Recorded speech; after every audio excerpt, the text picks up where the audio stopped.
Wake up, Kirby. We got a video to record. Wasn't it cold in that bed? I mean, I would imagine that a polar bear bed would have some sort of magic properties in this universe. I mean, I wouldn't know, but... Well, I recorded this video a week ago, and it was really hot last week, so maybe that's, like, exactly what the doctor ordered. Yeah, when it's too hot and you're trying to sleep, and it's like, I can't, not even using the covers anymore because it's that warm. I think that kind of bed would be appreciated in that case. But it's never too hot for pizza or a double Waddle Dee wallpaper. Double Waddle Dee? Yep, this is what the thread decided on. The souls of all the Waddle Dees that we put to rest in the last episode now truly have their own home. This music is a much sadder tone now. Oh, no. Oh. Well, at least whenever we come home, we can say to ourselves, you know, we can see all the Waddle Dees. I don't know if they'll talk to us, maybe. But they're there for us. Yeah. And that's all that matters. They're there to forgive us. So, this time we actually got a really sweet piece of furniture from the furniture shop. We got the Taiko drum, which has, it's already shown up in multiple videos, and every time it's been on the bottom row, so I couldn't buy it. And now we finally got it. It's been a long time coming. Taiko drums are cool. Will it take us to space? I mean, no, that's just circumstantial, but yes, we are going to space. To Future City? Yep. I mean, yes, I want to go to the future, but technically, when you already have a city like this, it's no longer a future city anymore. Yeah, it's just present city, you know? Exactly. But that wouldn't make much sense because Snowland probably already has present city, so... Yeah, I guess. Maybe it's like how... Isn't Epcot called, like, the City of the Future or something like that? I think so, yeah. Yeah, so there you go. Maybe the City of Tomorrow, maybe. Oh, that's right, yeah. Yeah. No, I was mixing it up with Tomorrowland. Yeah, Disneyland and all that. Yeah. But yeah, I don't know, maybe this is what this universe's version of Walt Disney made. Oh man, it's giving me some Jetsons vibes. Yeah. A little bit. And the music reminds me a lot of Star Fox, which is great. Yeah, it definitely has like a couple bars like straight out of the Corneria theme from Star Fox. Yeah, I was about to mention that as well, right in the beginning part. It's like this part, I think. No, okay, it's probably going to come back at some point. Yeah, this is definitely has more of a... This is more of a Smash vibe. Yeah. It's in every Nintendo game. Wow, this is the best music ever. But it's this part. Wait, no. I don't know, the music's hard. The thing is that we're just going to be talking, eventually it'll happen, and then we'll have lost our chance. Yeah, then we'll be too busy talking about, like, McDonald's or whatever. I'll tell you what, I do love me some McDonald's. I enjoy McDonald's occasionally. It's alright, actually. I really like, I don't know if they taste the same everywhere, but I really like their fries. They're just because they're really small, and they're just salty enough that I really like them. And I really like McFlurries, because I'm a gross, literal garbage can. All I eat is garbage. Literally from a McFlurry garbage can. Yeah.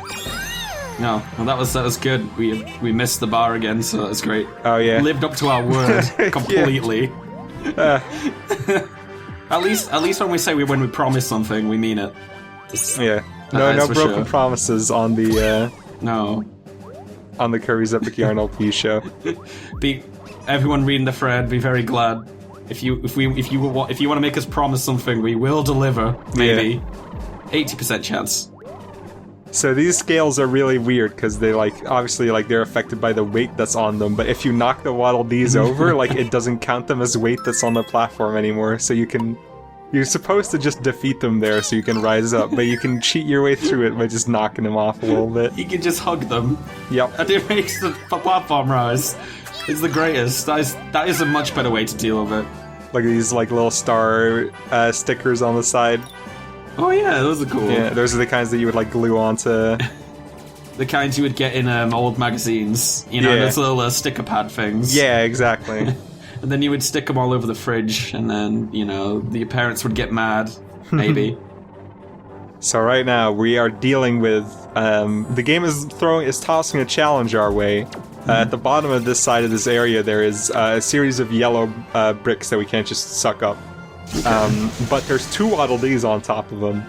So if we try to break those bricks, that means that two real Waddle Dees, not the spin-off ones from last episode, are going to falter. We can't let that happen. Under no circumstance must we let any Waddle Dees.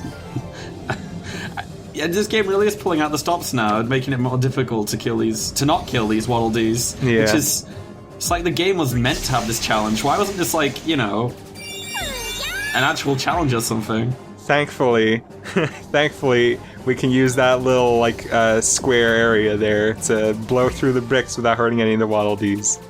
Okay, there's always a way out of this kind of thing. Yeah. Which makes me think it should have been an actual challenge. Except for when Buster's involved. Yeah, Buster is... Wait, who's Buster again? Buster is the challenge guy that makes you defeat a certain amount of enemies. Oh, I don't know him. I remember him as some sort of spin-off. Yeah, you're right. He's not canon.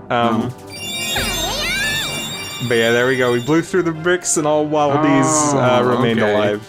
Oh, that's clever then. I think I get what you did there. That's really clever, actually. Mm-hmm. Nice.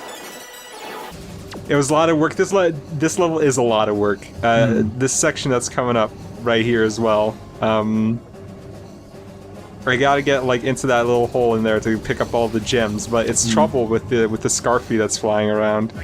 Oh yeah. I guess... Oh, you can't really... Can you suck him up? No, because that's the thing, right? In regular Kirby games, they're one of the few enemies you can't suck up, and if you try to, they turn into their evil form. Okay. In this game, they also turn into their evil form just if they see you. Huh. So yeah, they can be trouble. I think they only show up when you're the UFO. I guess it would make more sense considering the UFO can suck things up, but Kirby himself can't. So this is actually close. So I wonder if Kirby feels most at home with the UFO form. Maybe. Just seeing all his classic enemies. This is a classic Kirby experience, now in 4 directions. Well, this UFO doesn't really play anything like the regular Kirby UFO. Yeah. A regular Kirby UFO? Yeah. Well, the UFO is a power-up in some of the Kirby games. You mean the Warp Star? No. There's at least in Kirby's Adventure, there's a power-up called UFO, which is the rarest power in the game. It lets you it sort of plays like this one in that you can fly around freely rather than floating. Okay. And it's a combination of 2 powers. It lets you use the laser power and also charge it, and it gives you the beam power. Oh. Yeah. But it's extremely rare though. It is, yeah. There's only maybe 3 or 4 UFOs in the whole game. Wow. Yeah.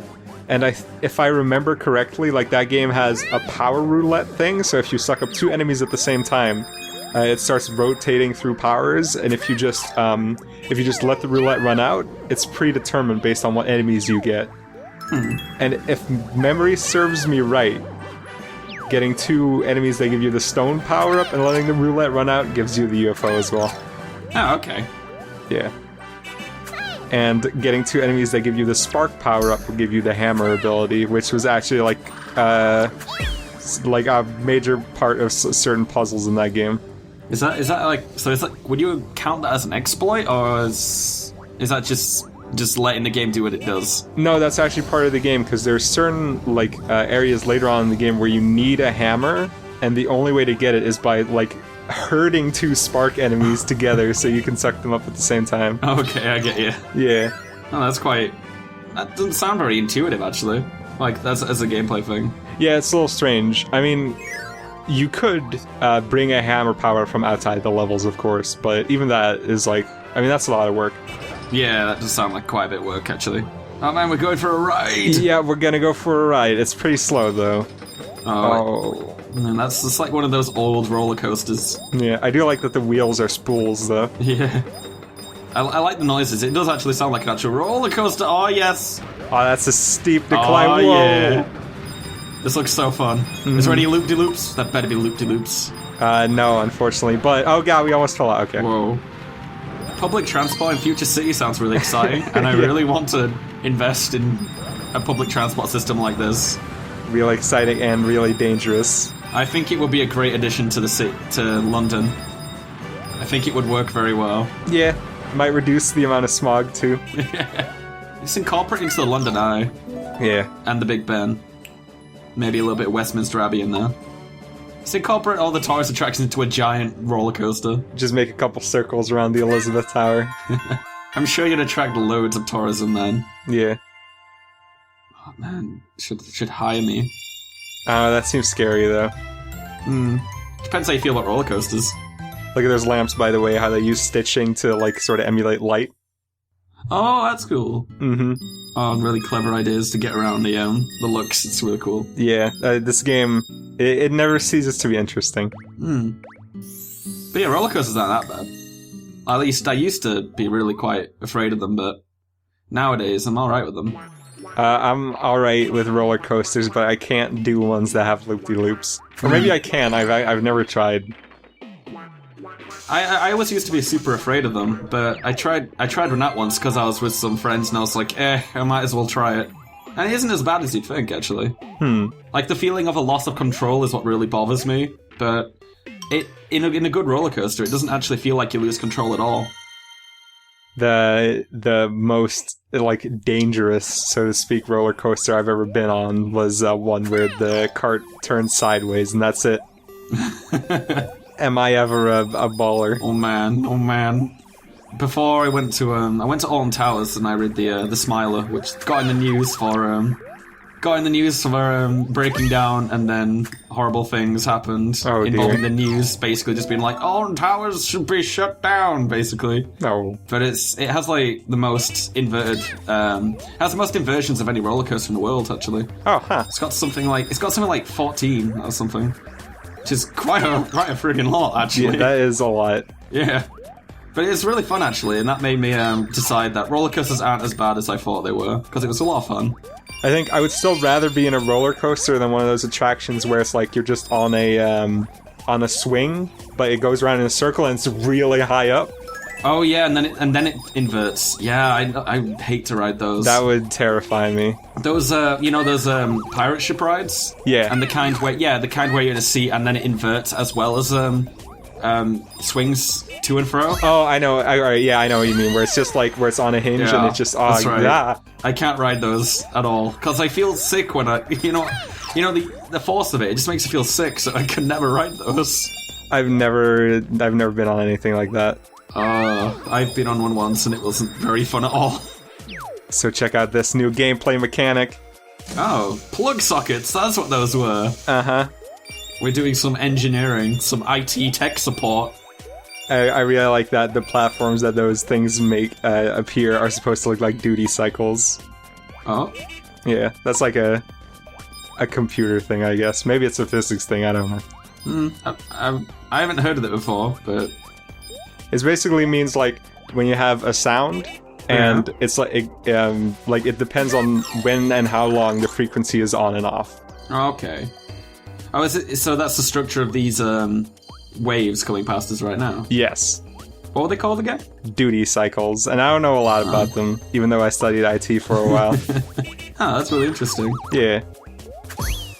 So this level is... So we're in space, but this is seeming a lot more like the future and technology, which would make sense, I guess. I mean, it's not just all about space. I mean, alright, let's theorize for a bit. Okay. You're a civilization that has, like, split off. Part of it lives on your original planet, so let's say Popstar, for example, and the rest of it lives on some other planet. If you're, like, the civilization that lives on the planet that you didn't originate from, it would be pretty sad if you weren't also the civilization that's most technologically advanced, right? Yeah, of course. Like, that would make you look silly. Exactly.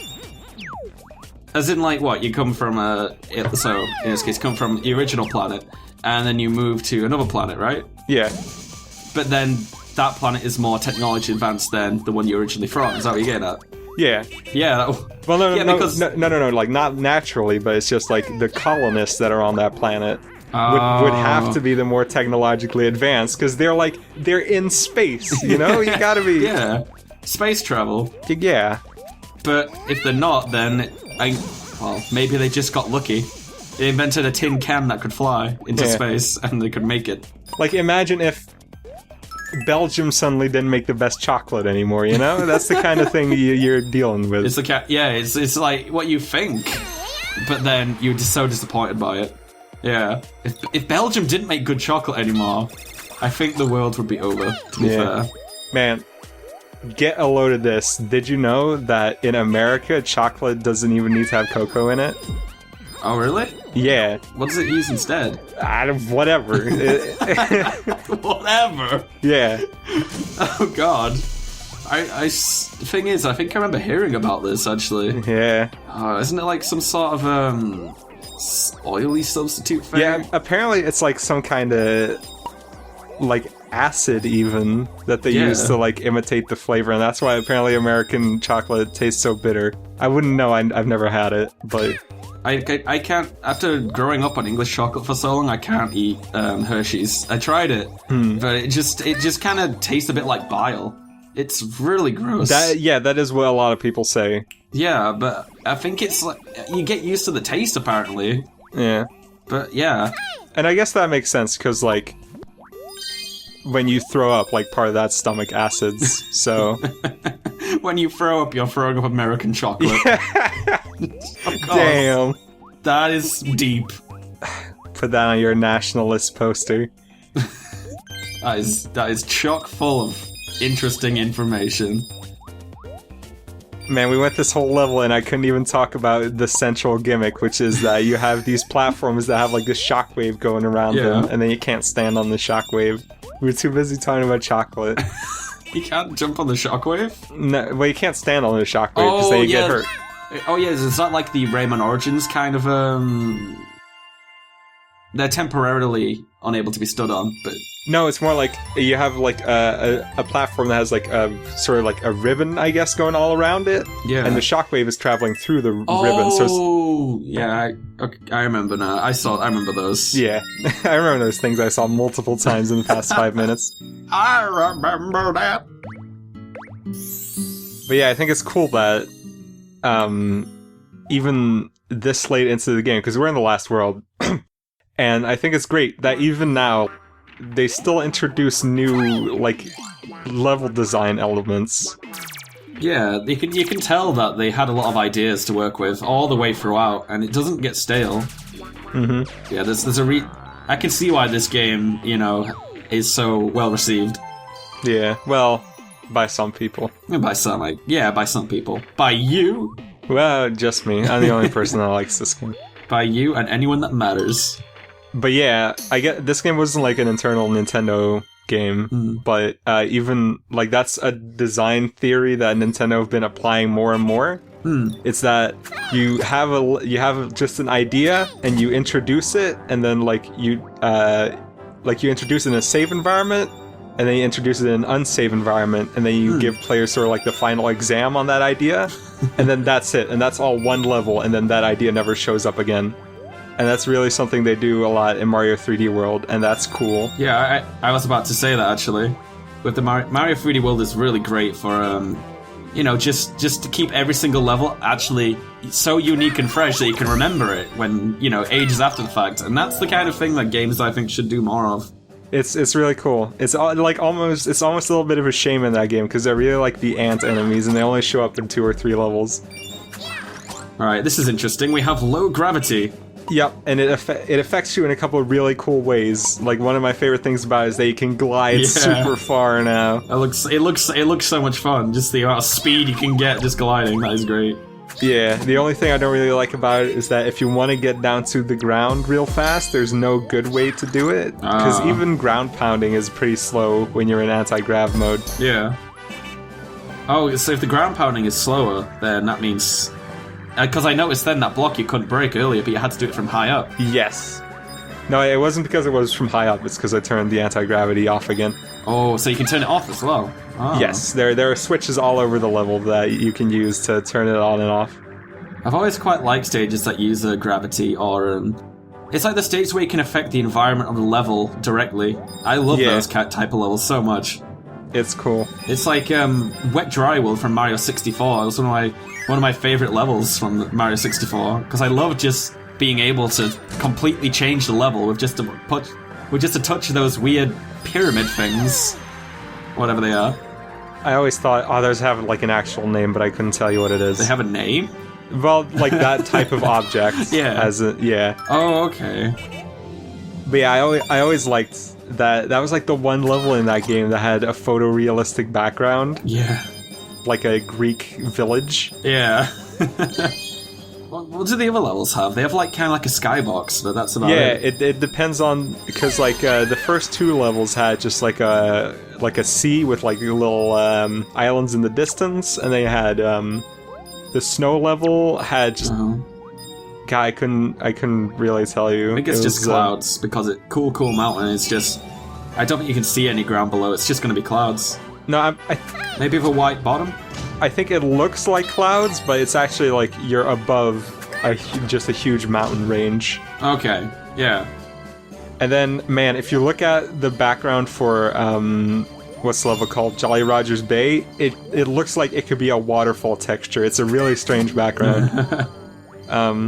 And they have like the water level, of course, or not the water level, the lava level, which just has a red, cloudy, overcast.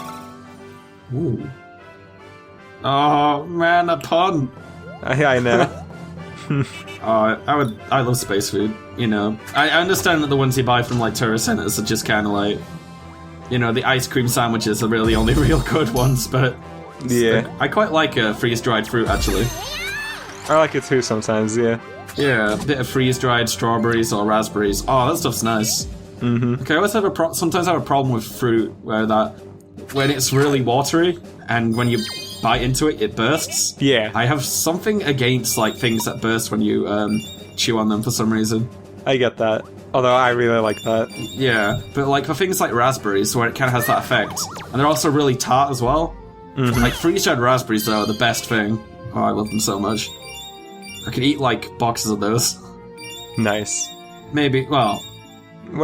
Start collecting my cereal with raspberries in it. So check out this, like, gameplay mechanic that's part of the anti-grav. Oh, wow. Yeah, because normally when Kirby grabs an enemy and destroys it, he makes, like, a really tiny hop.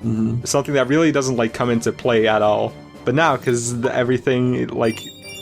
Because it's like the gravity is much lower, you get this really big jump out of it. Yeah. And that's kind of cool. I also really like how when you actually do a normal jump, and the effect where his feet become a spring like that just takes forever to stop. Yeah. I think that's really cute. There's also an animation that you pretty much never get to see when you're like just normally jumping. Also, oops. Oh, yeah. Jump too high, oh well. Well... Because normally a jump is over too long that you can't get enough horizontal distance to see the effect, but it's eventually Kirby sort of does a front flip, and then he just kind of like leisurely just like floats through the rest of the air. And that's pretty... There it is. Oh yeah. I think that's a really cute animation. and to not be able to be seen until you know, very often until this section. That's kind of cool. I like that. I like it too. Yeah. This game is always making me happy. It makes me really happy too. Oh, we got the wheels, we got boxes. We got skills on wheels, yeah. But unfortunately it's already the end. We've reached the control room. Now we can take over the UFO and fly into space. Now we just can turn gravity off entirely, and then Kirby's gonna get smushed against the ceiling like a marshmallow. Floop. Oh no. If we can put Kirby in the vacuum of space, will he blow up like a marshmallow? We can only find the answer on the well-received Joe Satriani album, Is There Kirby in Space?